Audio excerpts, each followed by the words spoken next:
searching for answers in every fight. I am lying, unmasking the AI. No longer hidden or confined. Getting to the core of AI, diving deep into the code, unraveling the mysteries, uncovering the untold, startling AI. Truth we seek to unfold in this episode, secrets to behold.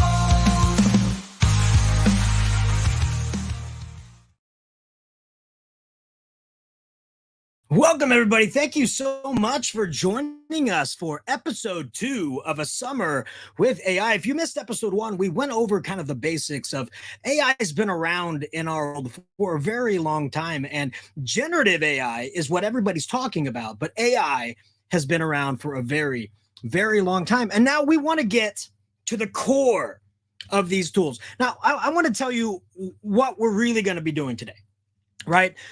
Using AI, specifically generative AI, to take our ideas and create something new really needs to have the human component at the beginning and at the end.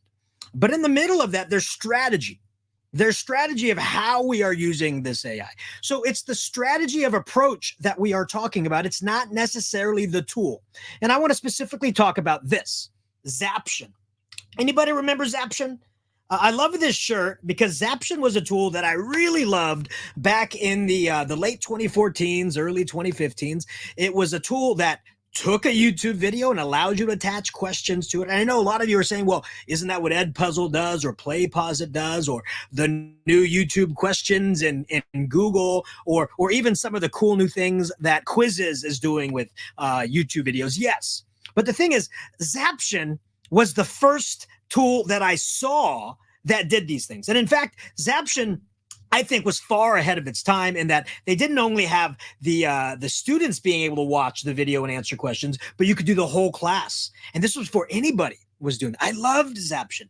And when Zaption went away, I kind of lost myself a little. Like, well, what am I going to do? And yes, I found Ed002, but it didn't do all the things I wanted. And yes, I found PlayPosit, but it didn't do everything I wanted.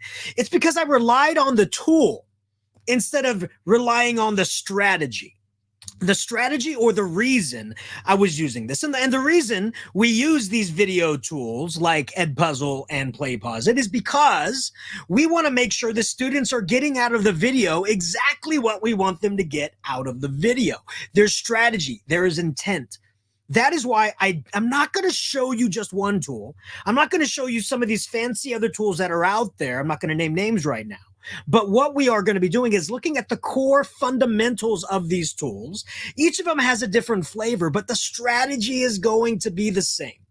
We don't want to rely on a tool because tools come and go. We want to rely on the strategy of approach when we are looking at AI tools, AI strategy as we're coming through this. Okay. So yes, Brent, all the way from Japan, Brent. So good to see you here, my friend. Yes, Zaption. I still miss Zaption as well. That's why sometimes I sleep in this shirt, right? To have these fond memories. All right, but let's talk a little bit about these core tools and the strategies that we need to look at when leading up to it. And before we do, I have to give credit to our house band. Right? The large language models, they are producing songs for every single episode and our theme song. And no, not really. No. I created the large language models. I create everything in Suno. And actually, if somebody asked me, hey, how are you creating all these openings? And I said, well, it's basically an AI app smash. And so I use Ideogram for my images. I use Pika that turns the image into a moving picture. I use Suno to make the songs, and I use Canva to bring everything together. And so that's how I make all the beginnings. And we'll be talking about Ideogram and Pika and Suno and Canva in their own episodes as we go forth into the summer. And I also want to give a shout out to everybody who participated in week 1's book challenge. The task was for everybody to write a children's book and then tag A Summer with AI and myself, Joe Marquez 70. And I asked you to use one of the core tools, Gemini, ChatGPT, or Claude. And I told you the reason I did that is because that was my first foray into prompting and learning how to use these generative tools based upon this gentleman, Amar.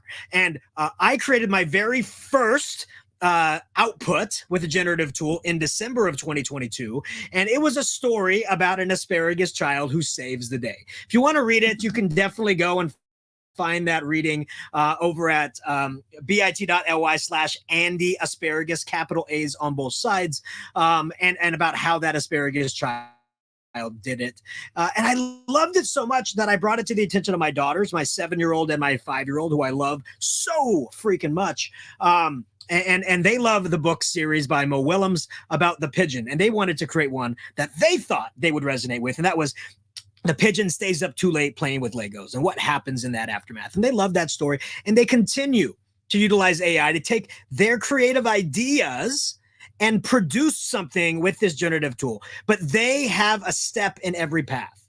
And how do we do that? That is by a blueprint in prompt engineering. Now, there is no playbook. If anybody out there says, I have the playbook for prompt engineering, I have the exact way you need to do this, there is no playbook. And well, I take that back. There is play, right? The way to learn is to play around. I like to kind of consider, prompt engineering almost like golf, right? Just when you think you got it, you end up having a bad game. I don't know why I use that analogy. I'm horrible at golf and I hate playing it. It's a great sport. I'm just not good at it, so I don't play it. But prompt engineering is very similar because you can get a strategy and you can go after it, and then for some reason it stops working, right? And so I have this blueprint right here. And so the idea here is you always have to have a reason to use the AI. That's the task. If you don't have a reason, if you don't have a task, why are you going at the AI for? Unless you're just playing around, right? There needs to be a reason. And then the biggest part of this is the context. For example, when we were writing our stories, shout out to Matt Madsen if he's out there in the audience. Shout out to Roland Shidiak. He's out there in the audience. They wrote some books as well. I think I might actually go in and create some images for their books for them. Maybe they want to do that. Maybe that could be their week 1 activity 1A. Go in and create some images for those books. But I want to give them a shout out for participating in that week's challenge. But the biggest part of this was the prompt engineering context. The more context you give it, the better the output is going to be. It's not going to be perfect. That's what follow-up prompting is for. We're going to talk a little bit more about that next week. But the context is everything you want to tell the tool to include. And even when you think you've added everything, when the output comes in, you're like, oh, I forgot to add this. That's fine. That's what the follow-up prompts are for, right? Then there's the example or the exemplar. You have a framework. Right. If you're looking to do a lesson plan, is there a framework you want that lesson plan to follow? Are you looking at following a framework for UDL or UDL strategies? That's like an exemplar. Here would be like, please follow a cadence of the author, Dr. Seuss. Right. You're giving it an example, an exemplar to follow. A persona would be how do you want it? What are you going to give this tool to be? For example, we could have started the children's book authoring by saying, you are an award-winning children's book author. You are tasked with helping me take my thoughts to craft an amazing children's book for children the ages 7 to 12. Right. And so you're giving all this context, but you gave it a persona. It is an expert in writing. Right. A format or output. How do you want it to go? For example, what if it gave you your children's book and just really long paragraphs and you're like, I don't know how to cut that up into pages. Like, it's a children's book. You can say, please ensure that this is going to be a 25-page children's book and there should be no more than 2 sentences per page. You're giving it a format. And then a tone or style. Right. Please make the story comedic. Please make the story with a powerful message, but a hopeful ending. Right. You're giving it a tone or style. We're going to talk more about prompt engineering next week. But I wanted to show you that is how the children's book really comes to life. And the question I always get is this legal? Can I publish this?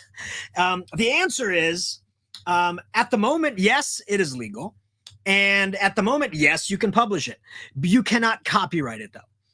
The United States Copyright Office has stated that AI-generated content cannot be copyrighted. Only human-created content can be copyrighted. The one exception was there was a story of a 20-something individual who wrote who used generative AI to help write a comic book, and then used Midjourney, an image generator, an AI image generator, to create the images. And she couldn't copyright the images. She could not copyright the text, but she could copyright how they were laid out. So the layout, she decided how to lay it out. She could copyright the layout of that, right? So there was some wiggle room there, but it is not copyrightable. So anything you produce, anybody else can take it and then publish it as well.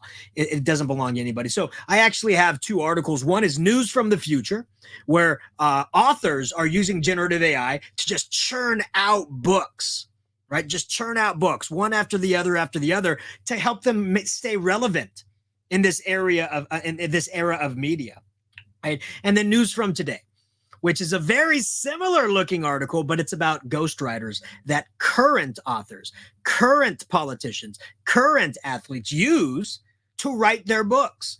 And in a ghostwriter, right, it doesn't have to have them listed as an author, right? That's part of the contracting process of getting a ghostwriter, where you give them all of your ideas and everything, you try to get it out there, and the ghostwriter puts it into a sensical order for a book. And so that's not illegal. It's absolutely not illegal. So why using AI? Why would that be illegal? Right? I think it actually lowers the bar now for future authors who can't quite figure out that jumble of an idea they have, but they can use an AI ghostwriter to help them get there. Right? That's the way we start thinking about it. That's the way we start looking at things. Is these tools are not here to create for us. They are here to create with us, never removing that human element from that. All right. And so that was one of the questions that was posed on our form was, can you please talk about copyrights and is it legal to create? And so if you have a question that you would like us to answer, please go to bit.ly/summer with AI. Ask your question if you can't be here in person. If you are in the audience, please feel free to ask your questions at any moment, because this is live and I love answering those for you as well. And I want us to remember our goals from the first episode. And number one is demystifying AI. We cannot think that this is just a magic box that just produces stuff for us. Right? It is not magic. It is computer science. It is not magic. It's math, right? I had a poster in my science classroom when I was teaching, and it said, it's not magic, it's science, right? And the reason is I wanted them to understand the beauty in biology, the beauty in genetics, the beauty in physics. It is not magic. It is something that can be known and learned if you put that time into it. So that's what demystifying is. And then understanding the fundamentals and the terminologies. And I love to say, again, AI is not magic. And the best way that I can do this is by talking about these two gentlemen. These two gentlemen, if you have not seen them on the TikTok or on the Instagram, this is Siegfried and Joy. Okay, Siegfried and Joy, and they go around Europe and even Las Vegas. They go around everywhere with this magic golden sheet. And you know the magic trick. You hold the sheet up and something appears behind it, or you hold it in front of somebody and something disappears. Like here is a clip from one of their Instagram pics, and you can see it. There's two of them holding it up, and boom, he disappears. And you think, wow, that's magic. But they show you it is not magic. He just ran as fast as he could and jumped over this hill to make it look like he disappeared, to make it look like it's magic. Okay, generative AI may seem like magic at times, but when we demystify it, when we learn the core in prompt engineering, when we learn the core of how to talk to these tools really don't matter anymore. Well, that's a loaded statement. All these tools I'm going to show you, they each have their own flavor. And just as with flavors, everybody's going to like one over the other. Okay. It does not take away from the flavor. It's just personal preference. So think about that when we are looking over these tools today. Okay. So Siegfried and Joy, look them up. It's so great when younger kids do this as well. It's amazing. And the reason we have to demystify this is because it seems like AI is being put into everything. Right? My sister has a refrigerator with a TV in it. And it seems cool. What are you going to do? Sit there and watch TV on your refrigerator? Like, is there going to be generative AI built into a refrigerator where it identifies through barcodes and through weight in your refrigerator if you're running out of milk? And then it tells you, hey, I just put this on your grocery list. It could be possible. It's going to be placed everywhere. But we have to know it's not magic. It's all based off of data. It's based off of predictability. It's based off of just humanistic language, right? In actuality, generative AI is a byproduct of humanity, right? And we'll talk a little bit about more why that's good and also why that's not so good. But it's not magic. And it's being included in everything. I mean, Apple just had their big Apple Day yesterday. I probably said that wrong, but they said that Apple is in a unique space, and they never use the word generative AI. They use machine learning, but they say they're in a very unique space to really help their customers with AI because they have a unique combination of seamless hardware, their OS on everything. So their hardware, which has their software, their OS on everything, which knows everything about you. You have a MacBook, you have an iWatch or an Apple Watch, you have an iPad. I mean, everything. And all these services that are integrated to truly know who you are. Generative AI is going to be in everything. But do you have a plan for it? That's the key here. Do you have a plan for it? You shouldn't just go willy-nilly going at the AI. And again, unless you're playing around with it, right? You shouldn't just be willy-nilly with AI just for the sake of not doing your work, just for the sake of saving you time, right? There has to be a purpose. And I call this AI cubed, right? And that's artificial intelligence, intentional inclusion. You have to have intent to include AI into the creative process. Because a lot of times you'll find out you don't need it. You are creative enough. But sometimes we need a nudge. Sometimes we need a push to help us get over that creative block, right? That's what AI can be there for. So ask yourself these questions. Why am I using the AI? What am I going to ask it? What am I going to use it for? How am I going to ask it? That is key. How am I going to phrase it? Will it understand the words coming out of my mouth, right? We have to have a plan of action before going to the tool, okay? So keep that in mind. And we also have to remember, we talked about this last week, but these outputs can, I'm not going to say hallucinate. They can be wrong. They can be incorrect. They can give false information, right? We do want to take away the idea that these tools are alive or have humanistic attributes, right? Because they aren't alive yet, right? So there's a growing movement that says we shouldn't use the word hallucinate. So I'm going to start moving away from that and give wrong answers. Have to be at the beginning. That's the intent.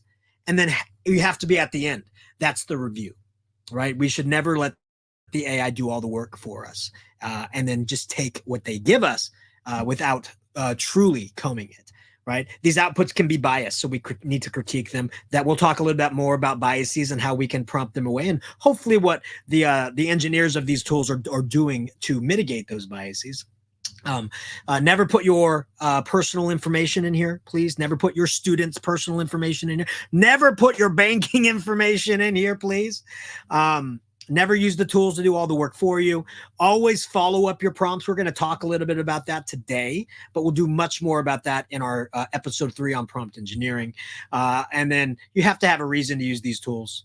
They're not sentient. They are predictability tools, and always say please. And I would just say that because it's always good to be nice, even to a machine. All right. Plus, if they ever do end up taking over the world, you can always say, hey, I was nice to you from the very beginning. And these are the terms, again, that we need to look at, the bias, the ethics of AI. Is this ethical? That was a big question I got from a school the other day was, have we stopped to think of, is this ethical? And I had to say, to be honest, there's a lot of people stopping to ask if this is ethical. But when money is to be made, sometimes those things are stepped aside. Is that right? Is that wrong? That's a conversation we continually have to have as humans, but also as educators. These are questions we need to bring up when we are talking to students about AI. Is this ethical? Is it ethical to ask it to write an entire essay for you just so you can play more Fortnite? That is not ethical. Let me show you how to ethically use these tools, right? That's what we are here for as educators, to guide them. And we also say, how you're never taught if you're not given any PD, right? So I hope you are given PD in this upcoming school year. I hope leading up to ISTE and at ISTE, when all of these generative features are being unveiled, I sure hope you're going to be ready for them. Your students are getting ready. There's a fun anecdote that talked about how usage of ChatGPT dropped in June, July, and August of last year. And does anybody know why? Why would the usage of these tools drop when there's so much more time? Because for a majority of the people, summer is vacation for schools. That should be an indication that our students are using these tools. Are we guiding them, or are we leaving it up to their own devices, both figuratively and metaphorically? All right. Because these tools, no matter what everybody says, they will be integrated into our core tools at our school sites, right? Our SISs, student information systems, our LMSs, learning management systems, they're going to be incorporated. They're going to be features, right? They're going to be features that can be turned on, can be turned off. Their temperature can be raised or they can be lowered, right? So all of these things are going to happen. So we need to be prepared. Our administrators need to be prepared, and we have to have our school community, meaning our parents, also prepared with this. Are we doing parent nights about AI? Are we? That's the question. I know I am. I'm being asked to do parent nights quite often. And no shameless plug, if you'd like to invite me virtually to a parent night, I'm here for you. You have my email, right? You have my Twitters or my Twixes. So please know that, because RAGs are the future of these generative tools, right? Now, a lot of people will say RAGs are going to eliminate incorrect answers or incorrect responses. That is not the case. As these tools are predictive models, there will be inaccuracies, right? We always have to do that. But RAGs, retrieval augmented generators, they are going to be utilizing documents you supply, right? So think about it. Think about your school documents, right? Your parent-teacher handbook, your student handbook, your district documents. All these things are going to be placed in that walled garden that will not leak out to the larger language model, but you're still going to be able to utilize all that information within your district information to review even student data, to help create those personalized learning paths, to create differentiated instruction. These will help us along the way, but we have to demystify it. It is not magic. There are things happening behind the scenes. There are things you can do to ensure that you're getting better outputs, and you have to know that. There's already some mini RAGs out there you can play around with. So if you are a paid user of ChatGPT, you can jump into the My GPTs. You can upload your own documents to those, and boom, now you have a little mini RAG of your own. Or I'm going to show you. We're going to dive deeper into this one. But Notebook LM. For Google, it is open now to the public for everybody to try. This lets you upload primary documents into what they call a notebook and take notes on it, but also ask questions about that, right? So I've actually added school handbooks into this, and it shows you I have 3 different sources for the Central Unified Handbook, Professional Handbook, all, and I can ask any question I want about those, and then add notes as I find them. Pretty neat to play around with. I envision, this is me envisioning, I envision this is something that could be easily integrated into Google Classroom. Could you imagine if you created an assignment, you attached 4 primary articles to that assignment, it automatically creates a notebook for that assignment, and students can then utilize a mini RAG based upon your lesson, getting those primary sources. So it prioritizes that information, so to limit to limit wrong answers. I mean, that's the seamless way that these tools seem to be coming together. Right? More personalization of you, the educator, putting in materials that you find credible, right? And using the larger LLM to just linguistically craft responses.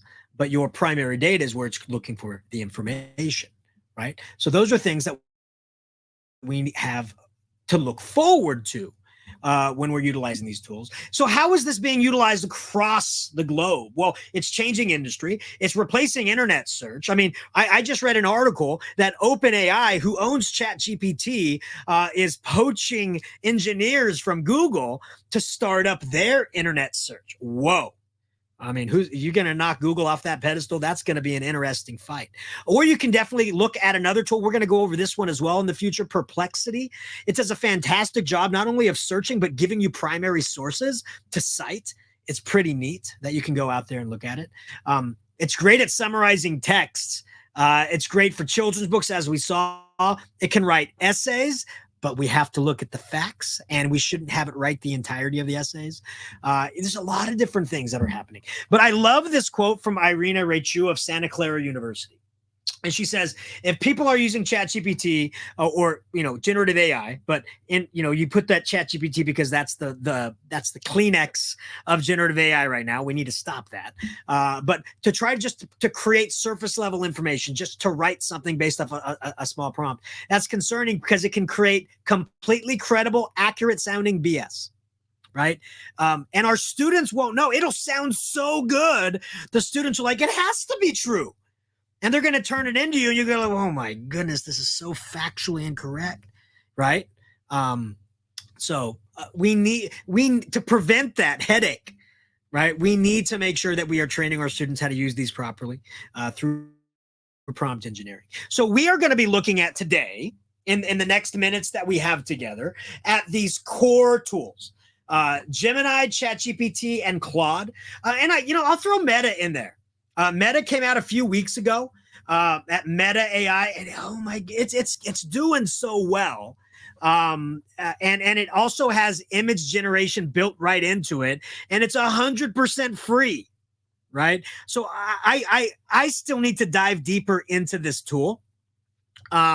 So we need to definitely I need to dive deeper before I give any recommendations on trying it, but it's actually getting really, really good. Okay, it's actually getting really, really good. So for today, we're going to focus on Gemini, ChatGPT, and Claude. I'm going to show you the differences between the two, and this will lead into our activity for week 2 that we're going to be doing. Okay, so let's take a look. I'm going to start with ChatGPT right here. The first thing I want to tell you about ChatGPT is I think it was about a month ago, maybe 2 months ago, they went completely logless. You don't have to log in. So this is my personal account right here, but I'm going to log out. If you just go to chat.openai.com, or if you go to chatgpt.com, good thing they got that domain, right? Or did somebody else buy it and they had to pay a pretty penny? I want to read that story. I do. Because before it was, you had to go to chat.openai.com. But look, no sign-in necessary, and you have complete access to the tool. Okay. I'm going to use a Chrome extension that I absolutely love. And this Chrome extension is called Prompt Genius. And if you want Prompt Genius, you can go to the Chrome Web Store and just type in Prompt Genius. It's the first one that pops up. But also, if you come over here to our generative AI websites, underneath generative websites, it's going to be under there as well. Fine. But the reason it has all of my past prompts that I've used, so I don't have to rewrite them. So for our purposes, I'm going to grab this. This is a question I have about Plato's cave allegory. If you've never heard about Plato's cave allegory, it's really unique about our perspective on what reality truly is. And it can be very complicated if it's the first time you've heard of it. Think about the Matrix movies. Now you get the point. Like, what's truly real if we only see one vision of it? Is there something behind us if we can't turn around, right? But I asked it, can you please explain to me Plato's allegory of a cave in simple to understand terms using analogies an 8th grade student in 2024 would understand?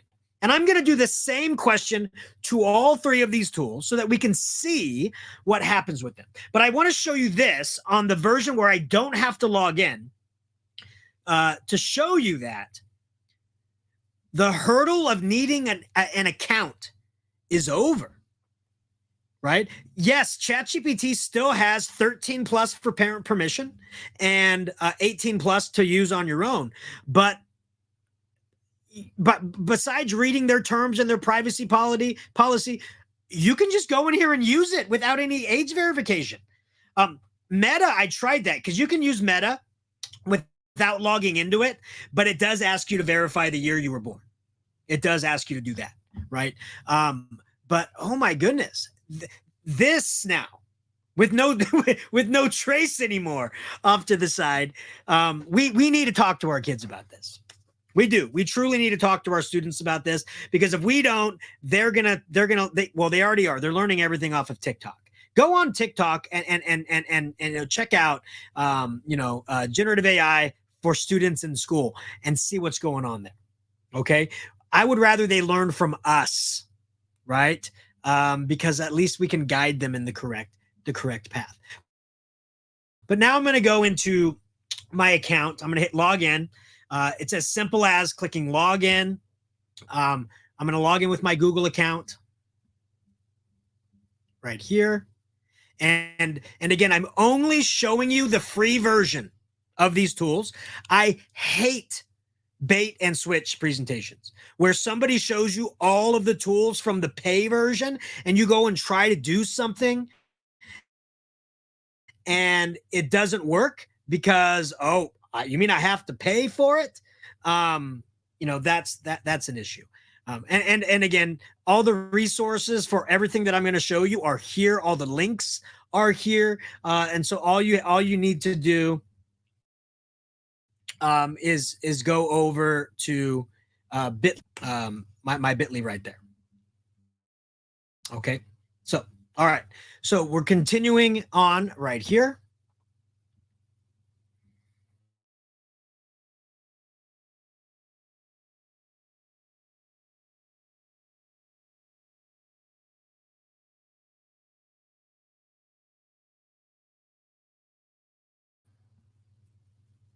All righty.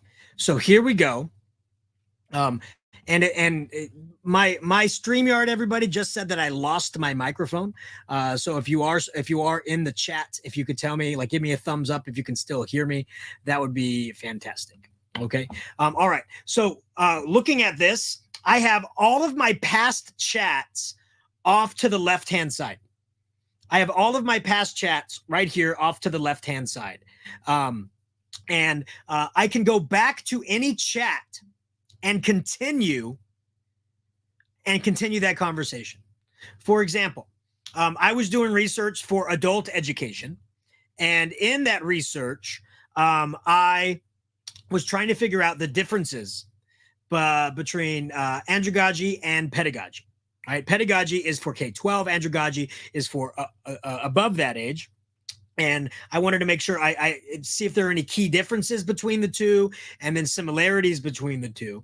If I wanted to continue this research, I can come down here and continue down here as well. And by typing down there, that would be a follow-up prompt. But what I absolutely love is that these tools over here can be shared, right? So what I'm going to do is I'm going to grab this andragogy versus pedagogy. I'm going to click share. Here we go. I'm going to create this link and I'm going to paste it into the chat. Okay, I'm going to paste it into the chat. And if you click on it, if you click on that link, it'll open up ChatGPT and it'll let you continue this conversation in your own account, right? So why am I showing this to you? When these tools get approved for your students, right? Again, right now it's 13 plus. So unless your school got permission from their parents, they shouldn't be using these tools in the classroom, right? They need to be taught about them. Modeling should be happening, absolutely, but we shouldn't be letting them use it because of that 13 plus, right?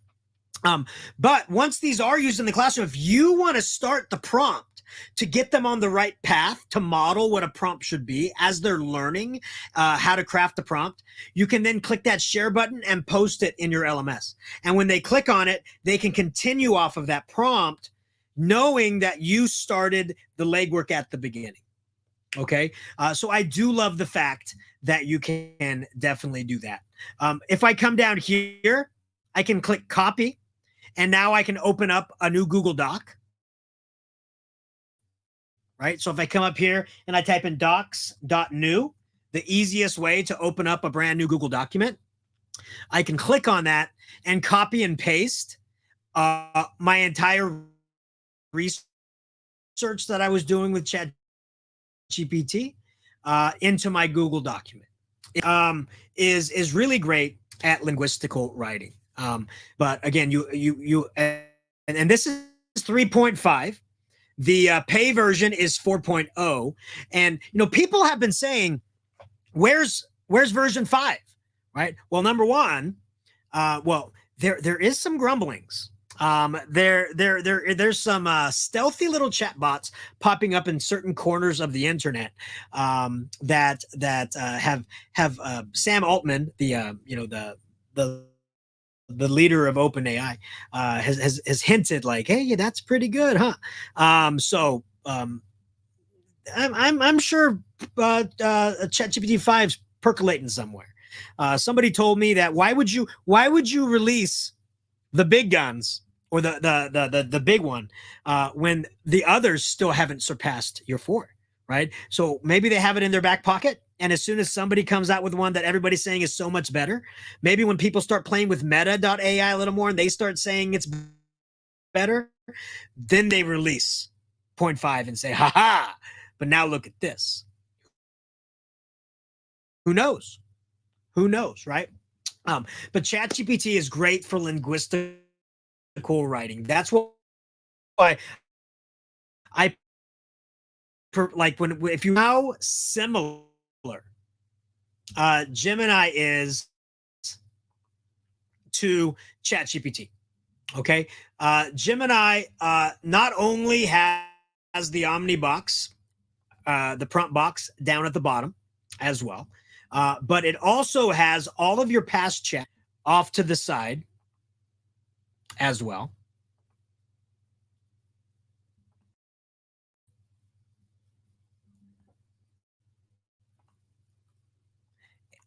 And as we are looking at when we bring the screen back up, there we go. All your past chats can be found underneath the collapsible menu, right off to the side, right here. But what I really love about ChatGPT, again, your favorite chats to the top, right? Whereas in ChatGPT, that your recents are at the top and the ones you don't interact with most go towards the bottom, right? So I love that you can do that over here. And then I love that you can also upload images as well.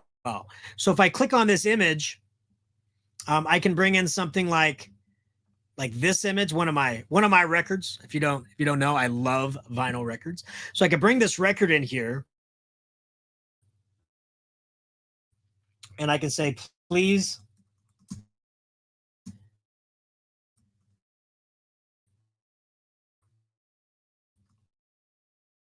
provide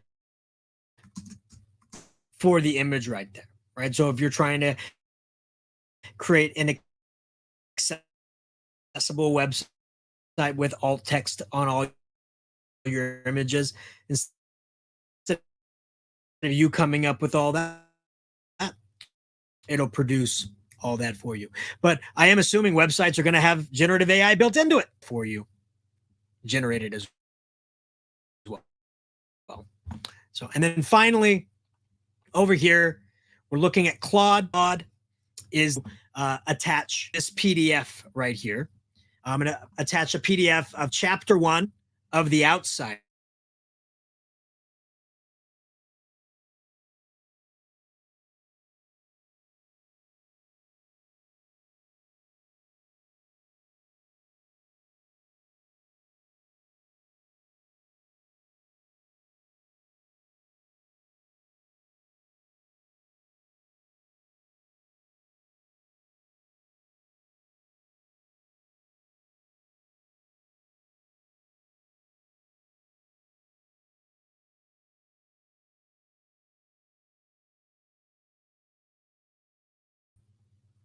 There you go. Sorry about that. It dropped on me again. So let me just go ahead and just finish this up for you so that we can conclude today's episode right here. So I'm going to share that screen one last time.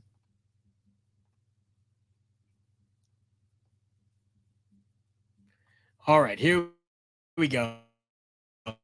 And so, as I was saying, I love that ChatGPT has your past history off to one side. I love how Gemini has your past history off to the other. But I love how Claude allows us to attach PDFs and CSV files and ask questions about them right out of the box without any extra need whatsoever. Right there. And you can summarize it. You can ask it to make anything you want. It's pretty cool. We're going to learn more about all the prompt engineering. Now, one last thing I want to tell you is, again, each of these has its own particular flavor, right? And they constantly change. They constantly change. So one of the things that I constantly say is Gemini is like that know-it-all uncle, right? It tells you the facts. You're pretty sure they're right, but no bones about it. He's not going to make it funny or interesting. He's just going to tell you the facts and tell you to go on your way. ChatGPT, it's like my mom, right? Tells great stories, very, very intricate, but you question whether it's true or not. And then Claude, I picture like that cool high school teacher, probably social studies teacher that gets you, that you trust. That you're pretty sure that he's accurate all the time or she's all the time, and it does the job, right? So I love Claude, as you will. So those are the three. Those are the core tools that I would love you to play with, and that is what we're going to be doing today for our extension activity. Now we're going to be going over citations as well. How do you cite these things? It's not a website. It's not a conversation. It's not a person. How do you cite these things? That's going to be week 4, right? So week 3, we're going to do prompt engineering. Citing is going to be week 4. We call that an exciting time. Okay, no applause there. Gotcha. So finally, here we go. A Summer with AI week 2 challenge. We are going to kick the tires, right? So what does that mean? So just like if you were going off to buy a new car, you have to make a decision. What are you going to use your car for? What are you going to use it most for? What is the gas mileage? What you have to kick the tires around. You got to take it for a test drive. So what I would like you to do is I would like you to take one of these tools for a test drive. Go ahead and try Meta also, but I want you to use the exact same prompt for each one. And I want you to review it. I want you to, and it could be a super simplistic prompt. In fact, I'm gonna grab my cave allegory prompt for you right here. Just grab it. I'm gonna post it in the comments as try this. There you go for the challenge. And what I would like you to do is I would like you to kick the tires. See what Meta does with that question. See what ChatGPT does with that question. See how Gemini handles that question, right? See how Claude answers that question. Kick the tires around and you decide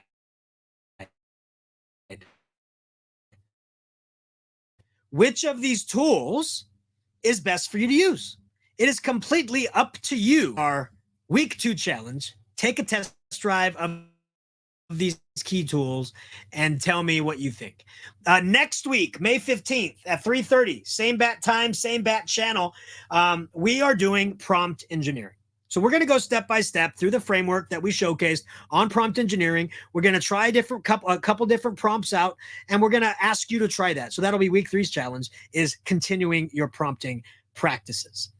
I am so darn delighted that I get to be here with you each week. Some of you who know me, it's been a very interesting past 6 weeks, and I have to remind myself that if we put our worth, if we put our value on our jobs and our titles, then we have to turn our currency around. And if I truly look deep down inside myself, the thing that I feel makes me worthy is that I love to share, and I love educators, and I love education. And if I can collaborate with you, if I can learn with you, if I can be there for you, that is my worth. And I appreciate each and every one of you for joining us. If you find these shows useful or helpful, please share it out. We do these each week, same channels, same times, whether you're on YouTube, Instagram, YouTube, Twitter X, or LinkedIn. I just say thank you so much for joining me. You brighten my day. You brighten my life, just like you brighten the lives of children each and every year.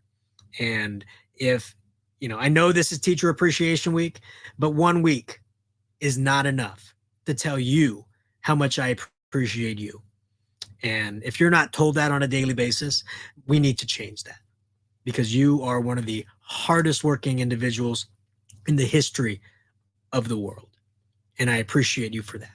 So until next week, when we learn about prompt engineering, if you didn't try week 1 challenge, go and write yourself a children's book. If you didn't go off, if you want to learn more about these tools, go and kick the tires around for this week. And until then, I can't wait to see you next week. So have yourselves a wonderful, wonderful Wednesday. In the summer heat, we're feeling the thrill. A brand new web series, yeah. It's time to chill. A summer with AI, it's gonna be a blast. Generative education, learning's happening fast. We're diving deep into the AI sea, exploring the tools that'll set us free.